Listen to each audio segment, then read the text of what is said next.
Tintim. Muito bem! Então, gente, o nosso cardápio de hoje vai ser sobre exercícios para mulheres que tiveram ou estão tendo diástase abdominal em virtude da gestação, tá? Mas num primeiro momento a gente quer agradecer todo mundo que mandou sugestões para o EFI com vinho durante a semana passada. Nós anotamos todas e a gente vai providenciar, né? Todos os temas que vocês sugeriram, a gente vai abordar. E uma novidade que a gente vai inaugurar daqui a 2 semanas vai ser o EFI com Vinho Convida! Traremos nossos amigos convidados para discutir temas atuais da educação física e dividir uma tacinha de vinho com a gente, né? Quer dizer, dividir não, cada um com a sua, né? Vamos combinar, né? Não, aqui ninguém divide vinho. Muito bem, muito bem. Só Adri, gente querida entrando. Fala, Cris. entrou agora a doutora Exaltina, que é ginecobstetra, Ai, que que coisa pode fazer umas boa! perguntinhas capciosas aí para nós. Oi, Tininha. Vamos, vamos! Vamos, vamos. Tá muita gente querida aqui. O Rodrigo, nossa, tá a Dani. Olha, não vou conseguir ver todo mundo que entrou, porque tem bastante gente aqui com a gente, né? É Mas difícil, né? só a turma confirmada. Milena, coisa bem boa, né? Ah, e a Jaine entrou também. Muito bem, então vamos logo ao que interessa, A tá? Dani Garato. Aham. Nossa, vai ser show de bola essa live.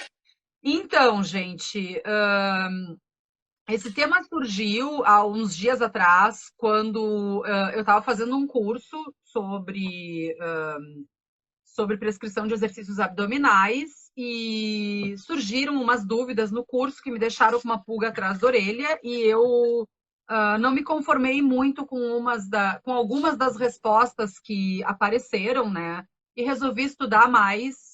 E conversando com a Cris, a gente achou que isso era um tema bem interessante, porque, principalmente para quem trabalha em academia, eventualmente vocês vão estar atendendo uma gestante ou daqui a pouco uma mulher no pós-parto que vai começar, por exemplo, a fazer exercícios, né, nesse período do pós-parto. E bom, o que fazer com essas pessoas, né? Boa noite, Rose. Olha só, a família Treino em Foco está chegando, ó. Muito bem. Então, em primeiro lugar, vamos definir, né, que entre 30 e 70% das gestantes vai ter diástase abdominal, tá? Então, esse número pode ser um número bem expressivo, né, de pessoas. E olha só, dessas mulheres que tiveram diástase, 60% vai permanecer na mesma condição no pós-parto, tá? Então, é bastante gente. Primeiro lugar, para quem não sabe o que é a diástase é a separação dos reto-abdominais. Tá? Existe um distanciamento dos reto-abdominais ali na altura da linha alba. Tá? E isso pode acontecer em diferentes localizações, porque o reto abdominal é um músculo que vem ao comprido, né? Então, essa diástase pode acontecer acima do umbigo, na região do umbigo e abaixo do umbigo, né? Então, existem pontos diferentes onde isso pode acontecer. Não é essa diástase abdominal, ela não é uma condição específica de gestante. Tá? Mulheres esterectomizadas, e aí eu me enquadro nessa categoria, aqui diz assim, ó, mulheres mais velhas, o velho mulheres esterectomizadas, tá? 38,7% das mulheres esterectomizadas, né, as mulheres que precisaram por alguma razão tirar o útero. Oi, Tiago! Que bom que tu tá aí. Elas podem experienciar a diástase abdominal. Mas isso não é uma coisa só de mulher, isso também tem em homens, Cris, né? Embora Pois eles não então, engravidem, o que é muito injusto, né? Que caiba só às mulheres essa condição, né? Deveria ser tem uma homens em escolha, função né? do estilo de vida também, sobrepeso, né? Muita carga, né? Na região abdominal. E essa muita carga é de dois aspectos, né, Cris? Muita carga, aquela carga que de vez em quando tu fica olhando assim, mas será que esse homem está na condição de gestante, né? Mas, enfim, né? Isso pode acontecer, né, meninos, que se vocês ganharem muito volume na região abdominal, a linha alba pode se separar, que nem acontece nas mulheres. Mas muita carga, que a Cris falou, também pode ser uma condição de muita sobrecarga durante alguns exercícios. Como é o caso de um agachamento profundo, que todo mundo quer fazer, né? Nossa, quero fazer agachamento profundo. Cuidado, porque o excesso de carga, né, sem uma preparação correta, pode causar diástase nos homens, né? A outra questão pode ser congênita, né, Cris? Uhum. Caios, tu tá aí, tu tinha que estar descansando, guri, que eu sei que tu tá operadinho. Vai descansar. Tá? Pode ser uma distensão crônica dos retoabdominais, né? Em função também, né, de excesso de uso transverso do abdômen. Então, tem várias condições que podem levar também os homens a ter diástase. A gente optou por falar da gestação porque é a condição mais comum, mas é um tema interessante porque daqui a pouco vocês vão ter alunos com diástase abdominal e fazer o quê, né? Como que a gente ajuda essas pessoas? Porque tem várias teorias sobre os exercícios, né? E um pouco é sobre isso que a gente vai falar na live de hoje. Cris, tu teve isso na gestação, né? Conta pra gente como é que foi ter uma diástase abdominal na gestação. Bom, até o quarto mês, praticamente não tinha tido nenhum sinal. Mas a partir do quarto mês, onde o volume abdominal aumentou, eu fui observando o aparecimento e o agravamento do distanciamento, né? Desse afastamento, né? Da musculatura reto-abdominal. E que foi se mantendo, né? Depois que houve uma diferença aí dos primeiros meses para os meses finais, né? Ela se manteve, ela não aumentou mais, né? Então a musculatura, a linha alba segurou um pouco.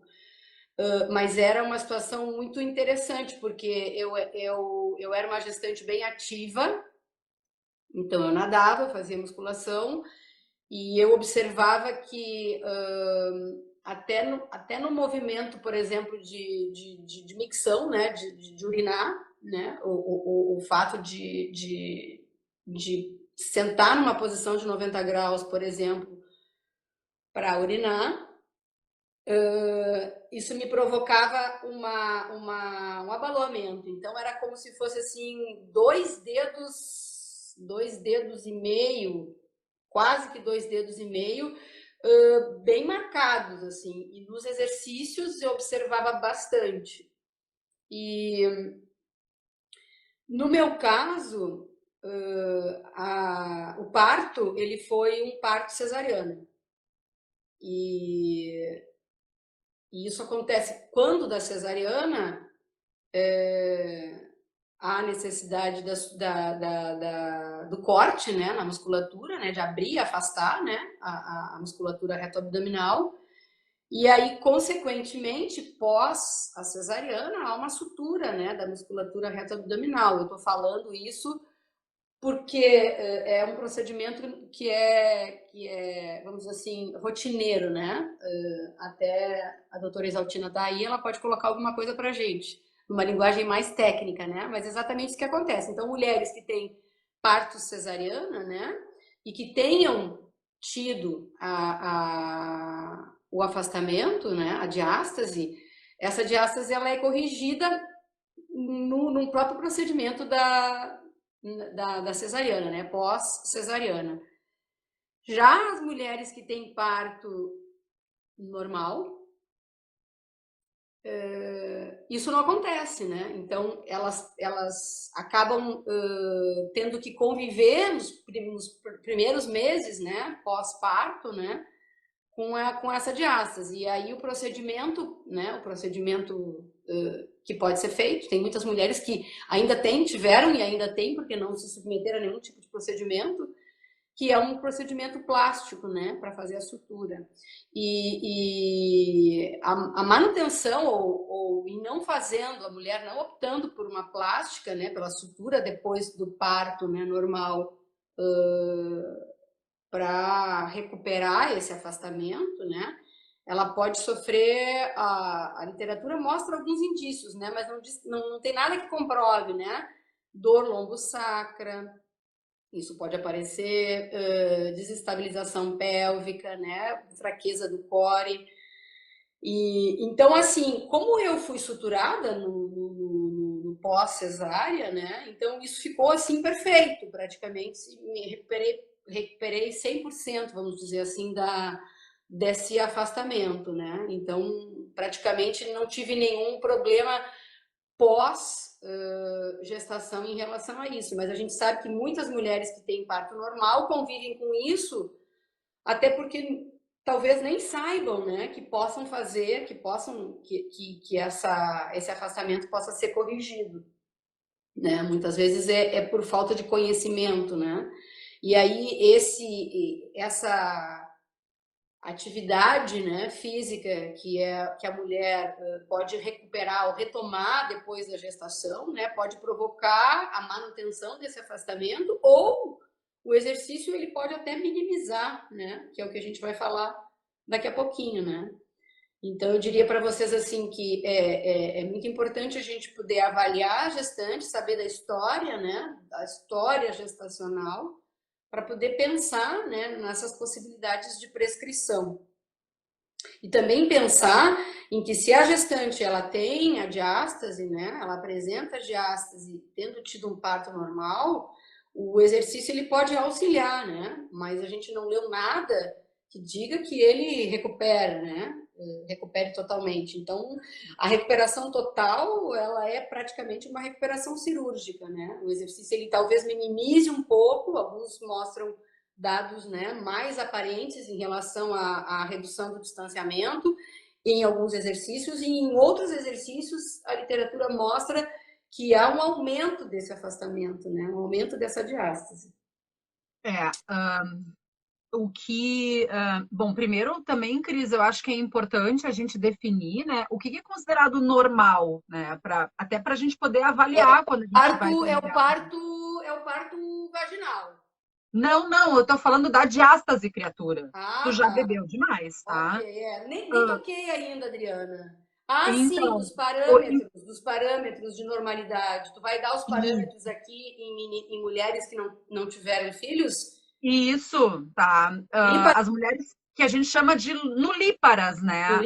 Que são as mulheres que ainda não tiveram filhos, tá? Então, para a gente considerar que uma pessoa, uma mulher, não tem diástase, o espaço entre os reto-abdominais, tá? Ele tem que ser menor do que 15 milímetros ao nível do processo tifoide, aqui em cima, né? Bem na inserção proximal do reto abdominal.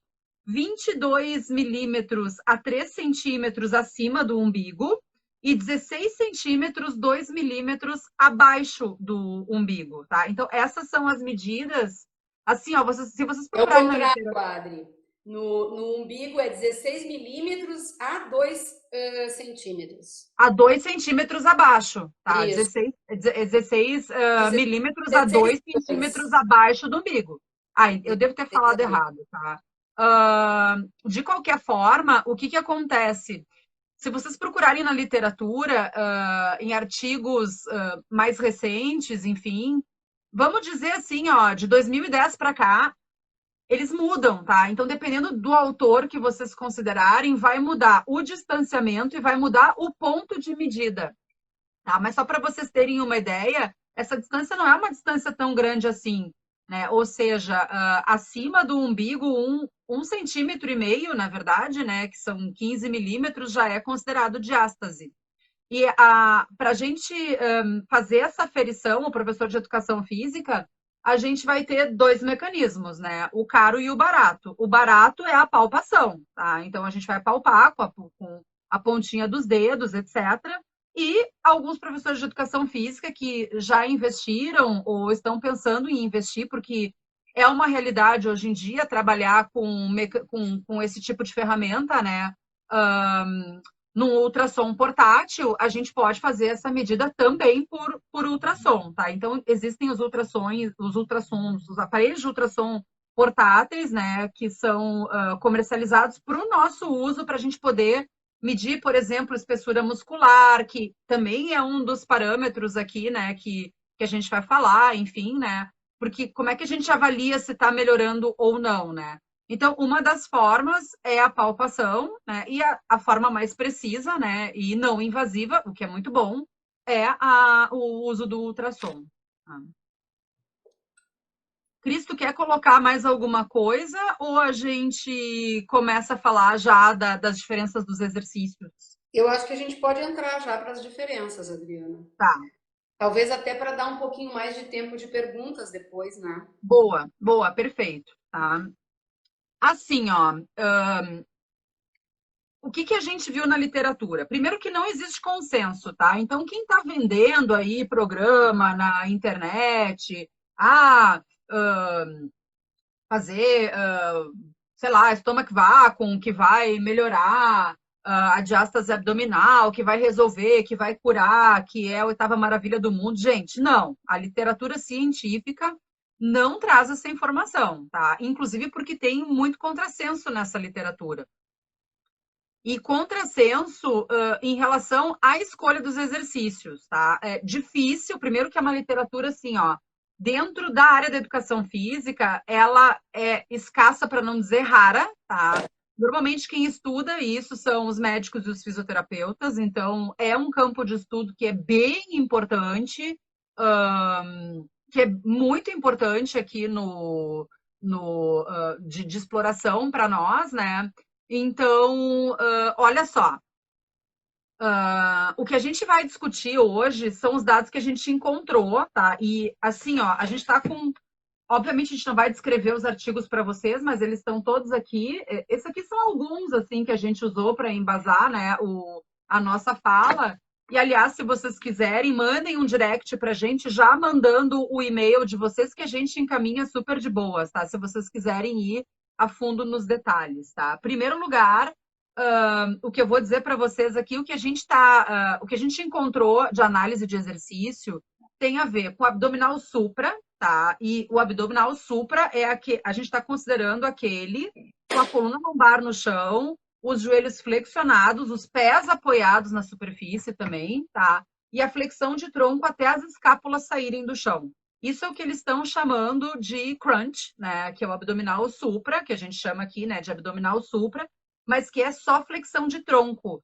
E aí a gente está pensando numa flexão de tronco que vai trabalhar um pouco de transverso de abdômen, pouco, mas trabalha, tá? Vai trabalhar reto abdominal, vai trabalhar oblíquo interno e vai trabalhar oblíquo externo. Por que não tirar os pés do chão? Porque se a gente começa a ativar a musculatura flexora de quadril, a gente vai entrar com reto femoral, com sartório, com iliopsoas, né? E que não são as musculaturas que vão ajudar, porque aqui o foco é diminuir a diástase, né? É aproximar os retos, e não afastá-los, tá?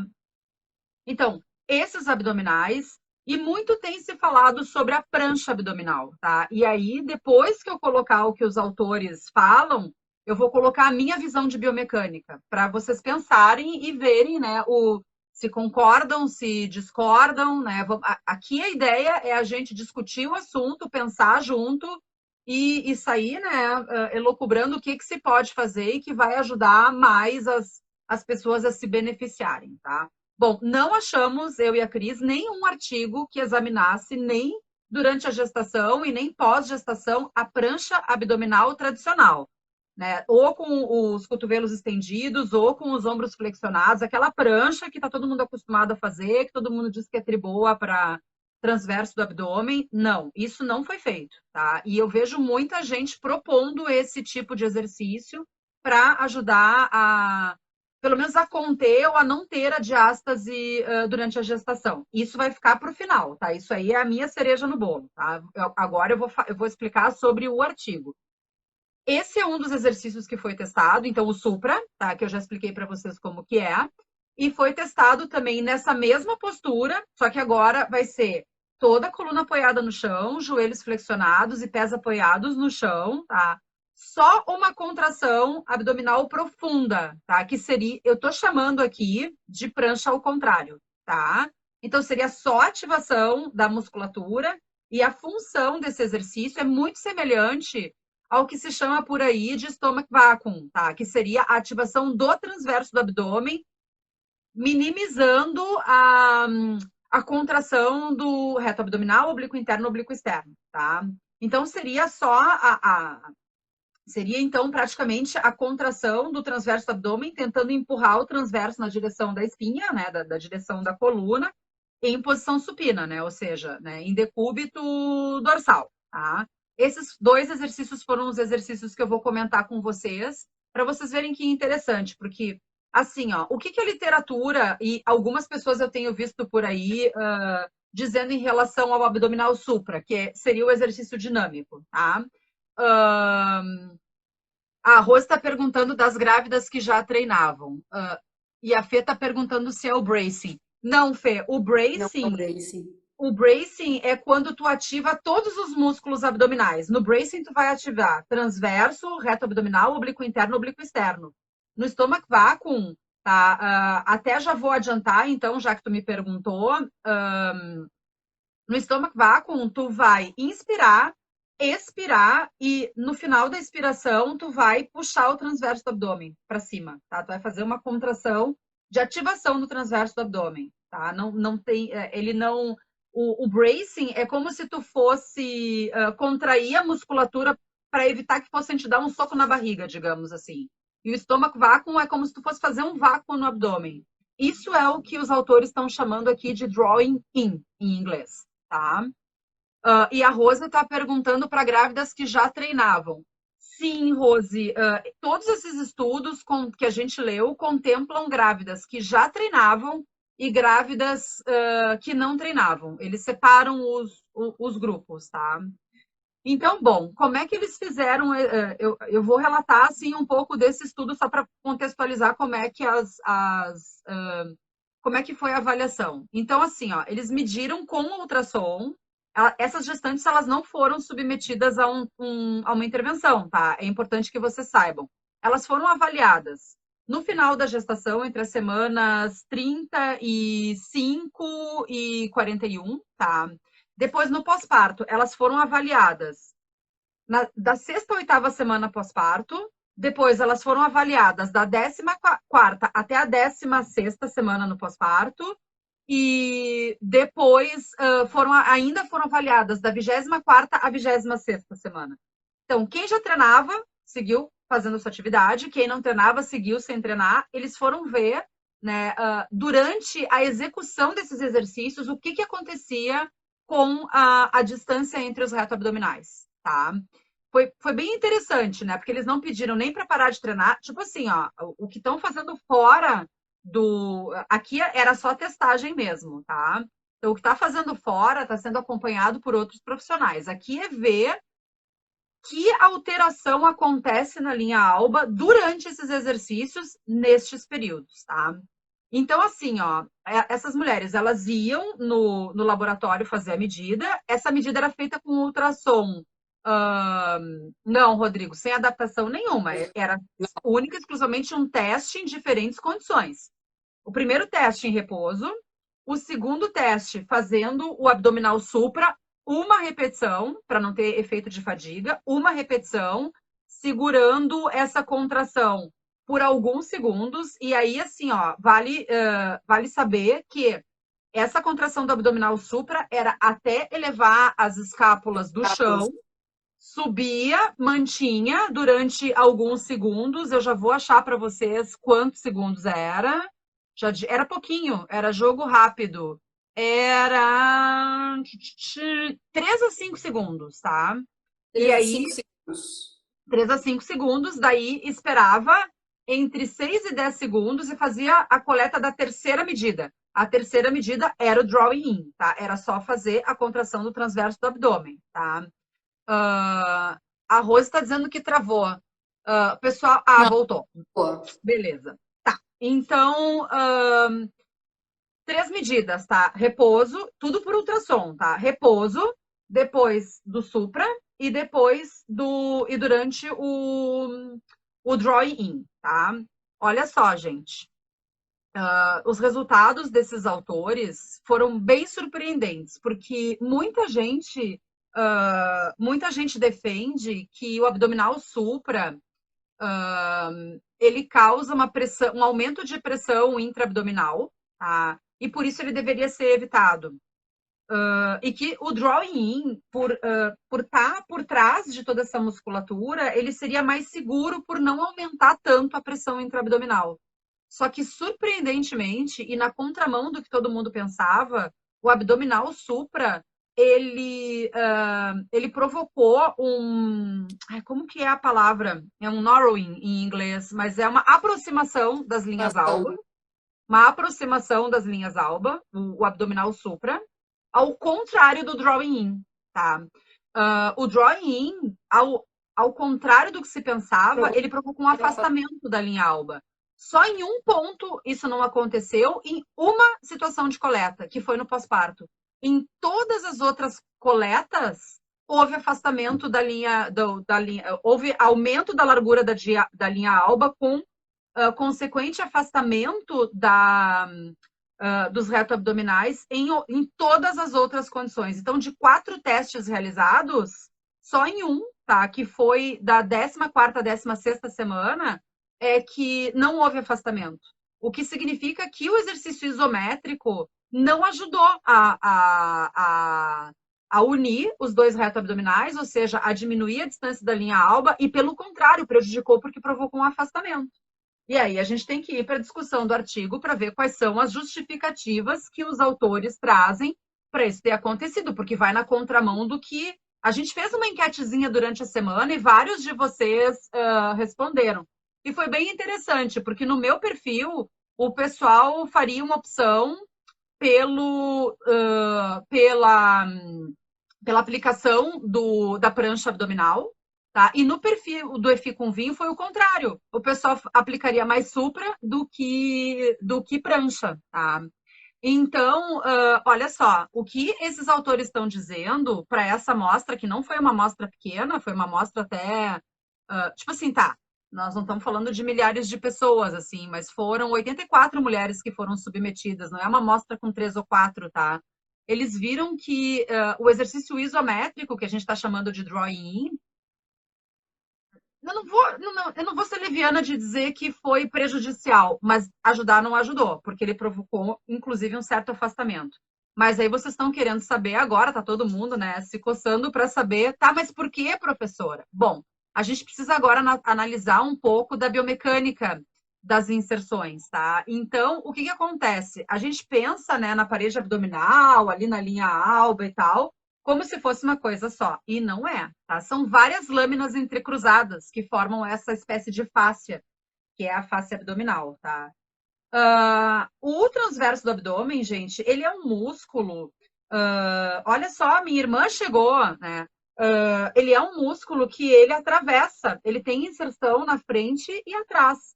O transverso do abdômen, ele tem bastante inserção na face tóraco-lombar, tá? E ele tem vários pontos de inserção pela frente, tá? Ele tem inserção em costela, ele tem inserção em linha alba, e a linha alba, gente, ela é mais ou menos como um casulo, ela é como uma rede, tá? Então, os músculos, eles vão passando, tipo, reto abdominal, ele começa por cima, depois ele entra por dentro da linha alba. Então, assim, ó, o sentido Ele faz das uma fibras... costura. Oi? Ele faz uma costura. Ele faz uma costura, tá? E o que já foi observado em outros desses artigos que a gente leu é que o posicionamento das linhas de inserção muda um pouco durante a gestação. E essa mudança muda a mecânica do movimento, tá? Então, ao contrário do que se pensava, por mais que se pensasse, né, que o supraabdominal poderia aumentar a pressão intraabdominal, né, dessa gestante, e fosse prejudicial, do ponto de vista da diástase, agora o resto a gente não sabe, porque o que os caras estão estudando aqui é a diástase, né? Mas do ponto de vista da diástase, ele foi muito melhor do que o exercício isométrico, porque o exercício isométrico, quando o transverso puxa, ele vai puxar como um cinturão, ele puxa lateralmente, né? Tudo bem, ele tenta fazer uma contenção ali da parede abdominal e faz. Só que quando ele contrai, e ele contrai transversamente, ele acaba puxando. Olha quem chegou, o professor João Moura, né? Ele acaba fazendo ele acaba tracionando o reto abdominal para o lado, tá? Por causa dessa mudança das posições das inserções do reto abdominal em relação a toda essa acomodação que está acontecendo, né, durante a gestação. E aí, o que nós vamos dizer para vocês, né? Que quando a gente faz o abdominal supra, né, o músculo ele se aproxima. Tá? Então, quando a gente faz essa flexão tóraco-lombar, a gente está aproximando as inserções. E está aproximando as inserções, né, na direção do centro do corpo.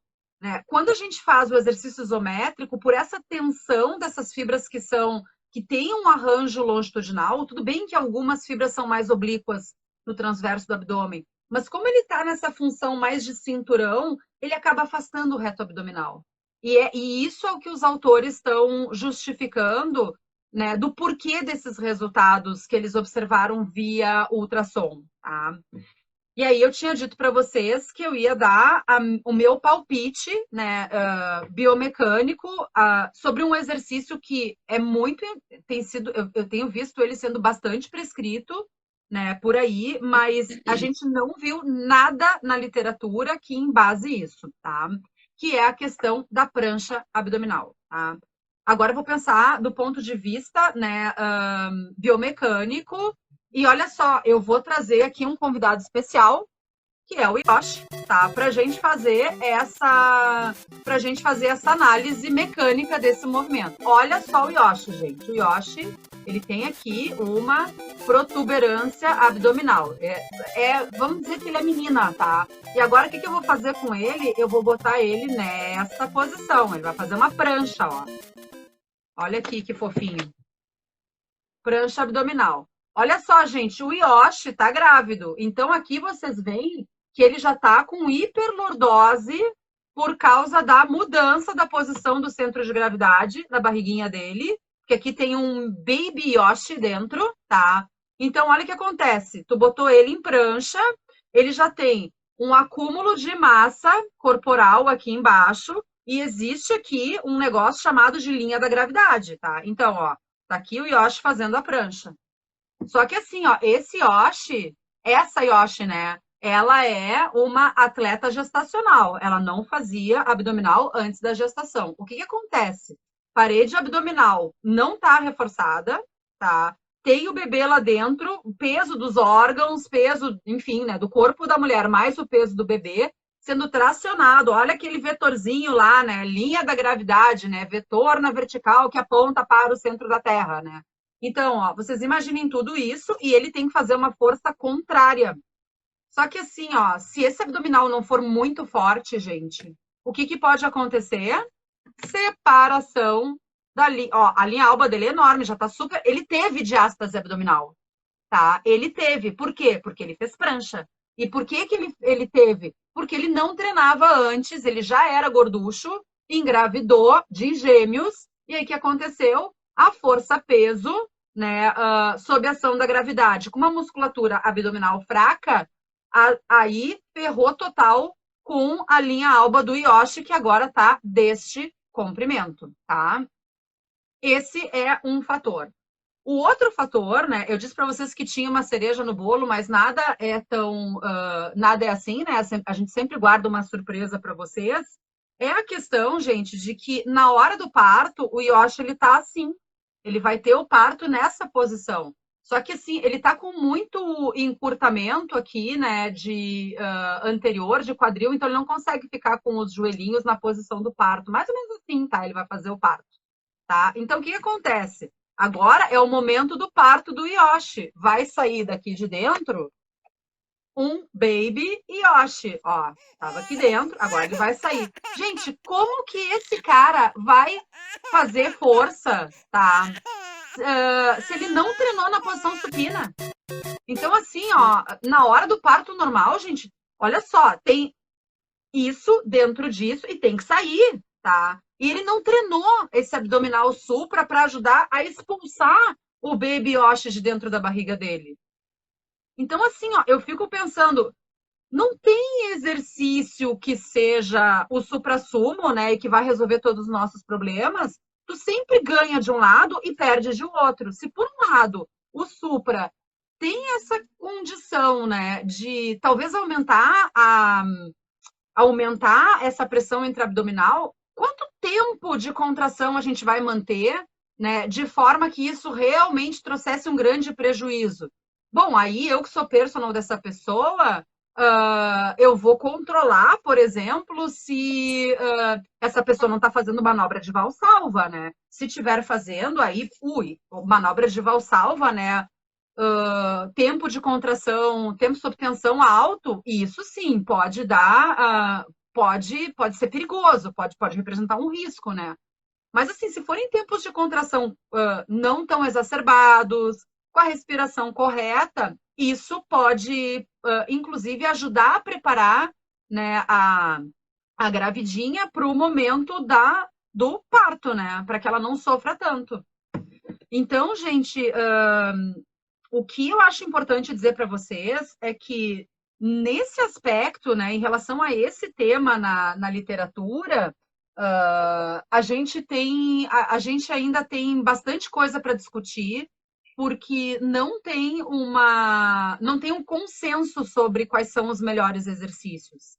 Eu, Adri, pensando do ponto de vista mecânico, eu acho que para continuar fazendo, olha só, eu já dei o spoiler, né? Para continuar fazendo, se é para continuar é porque fazia antes, né?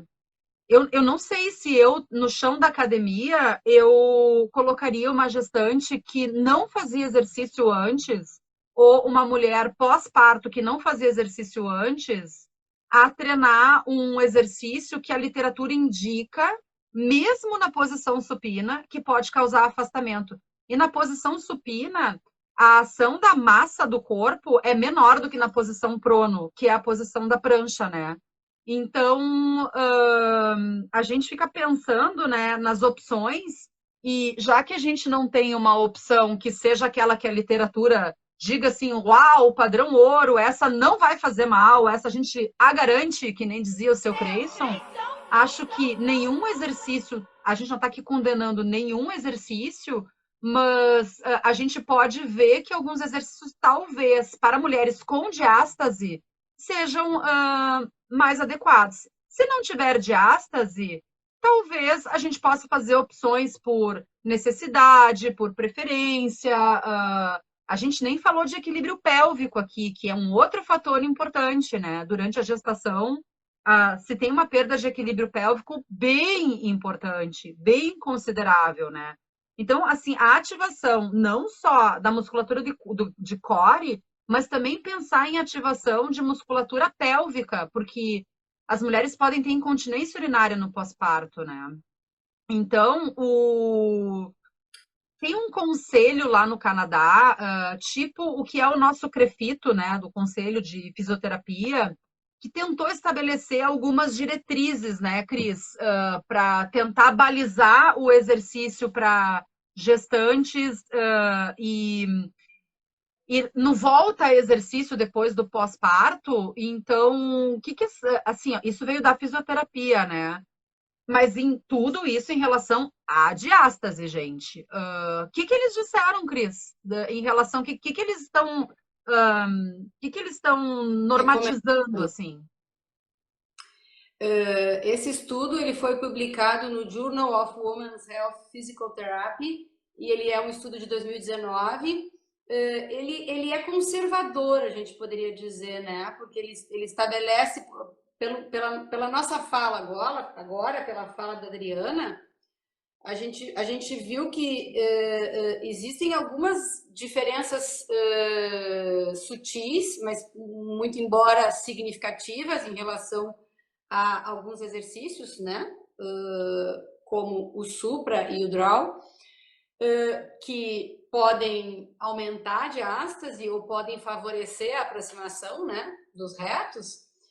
Então, vocês vão ver que dentro das recomendações aqui, eles se colocam numa posição conservadora. Existem recomendações que vão contraindicar, por exemplo, alguns exercícios dos quais até a gente já acabou de citar, né? Então, no período pré-natal, a gente tem algumas orientações. Algumas dessas orientações se referem só à musculatura reto-abdominal e oblíquos, tanto internos quanto externos. Outros se referem ao assoalho pélvico e ao transverso, tá?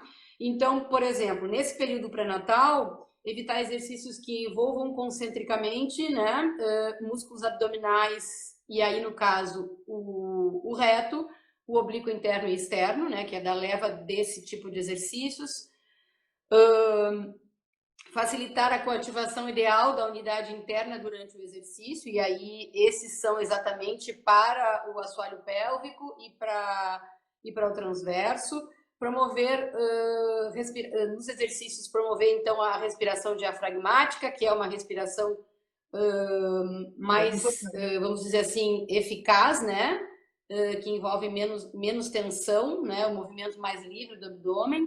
E já ativa o reto, o transverso, né, Cris? Isso, ativo transverso, evitar, aí esse não tem recomendação nem para um nem para outro, né? Esse foi um dos que eles apresentam como uma recomendação livre. Eles não estão pontuando nem para o reto e os externos e internos, os oblíquos, né? E nem para o assoalho pélvico, nem para o transverso. Evitar posturas que reduzam o excesso, né, da pressão intraabdominal sustentada. Então, eles também referem às questões das posturas nos exercícios, né? E aí, uma recomendação mais geral, que é evitar hábitos, incentivar, né, hábitos que reduzam o esforço, né? O esforço, vamos dizer assim, tanto, e a gente pode falar aqui, né, do core como um todo, né, e tanto da musculatura abdominal e a musculatura lombar, tá? E aí, a gente pode pensar um pouquinho sobre isso, né? Evitar esforço, né? Mas em que medida, né? O treinamento, ele não evita esforço, né? O treinamento, ele trabalha essa musculatura para favorecer na hora do parto, né? Dependendo de como a mulher vai ter esse parto, né? A Adriana falou ali do nosso auxiliar bonequinho, né? A posição dele. Mas, por exemplo, mulheres que optam por parto em outras posições, obviamente que isso não está dentro de um senso comum, né? No ambiente hospitalar, normalmente ela está numa cama, não sei se a Exaltina está por aí, mas ela até pode falar sobre isso, colocar aí. Né? A mulher essa cama, ela está, às vezes, ou horizontal ou levemente inclinada, a mulher fica com os pés, né, com um ângulo de flexão aí coxofemoral de 90 graus, na maioria das vezes, né, os tornozelos apoiados, então ela fica numa posição que muitas vezes ela também não treinou, porque ela treinou com os pés apoiados no chão, né? Ela não treinou com os pés suspensos. E os pés apoiados vão fazer com que ela ative aí toda aquela musculatura que a Adriana falou ali. Não é necessariamente a musculatura abdominal, né? Na posição do parto, né? No caso do parto hospitalar, né? Então, a gente poderia pensar, é uma orientação conservadora, porque a gente sabe que a gestante, ela pode e deve ser submetida a um treinamento, a um reforço cuidadoso, né? Um reforço cuidadoso, criterioso, com uma boa avaliação, né? A gestante deve fazer o exercício e deve fazer abdominal. E aí, talvez a gente tenha que buscar, né, a partir da literatura, o que é mais adequado para a nossa gestante, né? Para esta gestante que eu tenho, né? Porque o exercício, muito embora ele tenha algumas prerrogativas e orientações, ele vai ser um exercício que vai ter que ser adaptado para os diferentes indivíduos, né? Existe uma individualidade biológica, e nesse caso a gente está falando de uma situação potencial, né? Que são mulheres que apresentaram a diástase no pré-natal, né? E muitas delas vão manter essa diástase, né? No período pós-parto. E aí depois eles também têm uma recomendação no período pós-parto precoce, que é o imediatamente ao parto, né?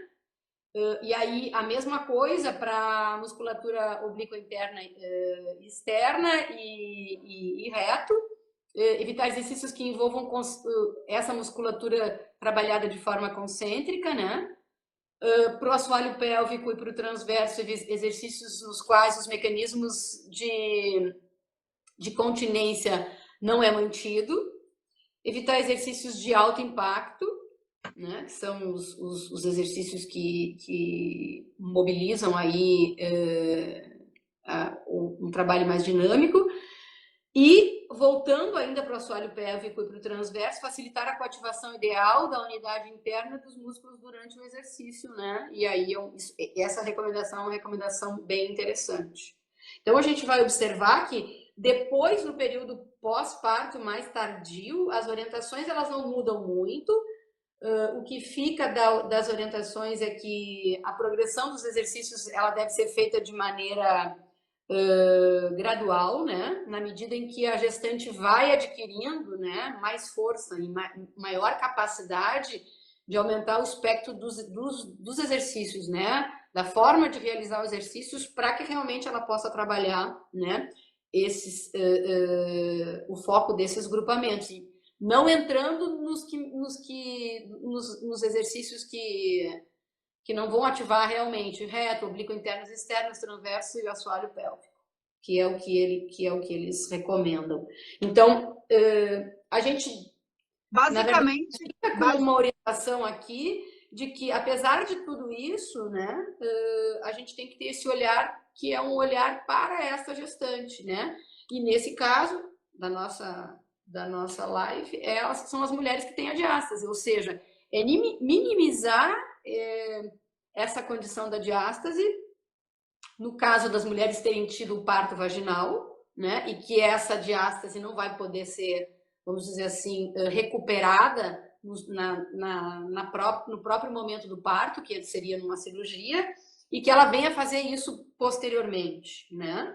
Porque mulheres que fazem cesariana já saem dali com a condição dos retos suturados, né? Então a gente vai voltar a uma condição, vamos dizer, de normalidade, né?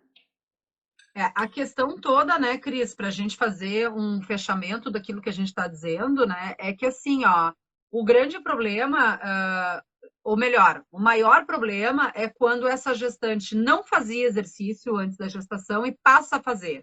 Eu acho que é aí que a gente tem que, claro, que cuidado a gente tem que ter com qualquer aluno, gestante, idoso, não gestante, criança, não interessa, qualquer aluno precisa de cuidado, tá? Mas assim, ó, em condições especiais, né, que fogem da fisiologia normal, tradicional, né, a gente precisa fazer uma avaliação criteriosa, ter a liberação médica para fazer, eu acho que é super importante, né? E assim, ó, o fato é que algumas mulheres elas se preparam para a gestação. Então, assim, ó, quem não é do nosso métier, que não faz exercício físico da mesma forma que escova os dentes, às vezes assim, ó, eu não gosto muito de fazer exercício, mas eu pretendo engravidar no ano que vem, então eu vou começar agora a me preparar. Isso é uma coisa, tá? A outra coisa é a mulher que descobriu que estava grávida e, bom, então agora eu vou tomar jeito na vida. Essas são, talvez, algumas mulheres que a gente precisa ter um pouco de atenção, assim, no sentido do que fazer. E talvez essa nossa fala ajude vocês nesse aspecto, né, a pensar, né, por exemplo, na questão da prancha, né, se essa mulher já fazia prancha e estava acostumada e etc., ela já fazia, então faz parte do treinamento, faz parte do cotidiano, a parede abdominal já é forte, né? Mas será que vale a pena colocar? Eu tenho que avaliar se essa mulher tem sobrepeso, eu tenho que acompanhar de cara, assim, talvez até pesar essa mulher todos os dias que ela venha treinar comigo para ver em que momento eu vou fazer as mudanças, né, no programa de exercícios físicos, para tentar, assim, ó, por mais que ela venha de fato a ter, que seja o mínimo possível, né? Adriana, é importante a gente ressaltar também que a gente não encontrou na literatura estudos que se referem à diástase, né, comparando a prancha, dentre os exercícios, comparando a prancha. Então, aqui a gente está inferindo algumas coisas, né, embasadas no conhecimento, né, que se tem. A gente está aplicando a biomecânica, né, Exato. na análise de movimento, né? É isso que a gente está fazendo, a gente está usando a lógica da biomecânica na análise de movimento, né? Então é uma análise de caso a caso, né? Então, assim, primeira premissa é avaliar se tem a diástase, né? E a partir disso, se tem a diástase e o histórico da gestante. E a partir disso, então, pensar nessas possibilidades, né? No que pode ser feito para trabalhar a musculatura abdominal para poder auxiliar, né? A mulher tanto no período no momento do parto, né? Durante a gestação, que é importante, a gente não pode deixar de dizer, né?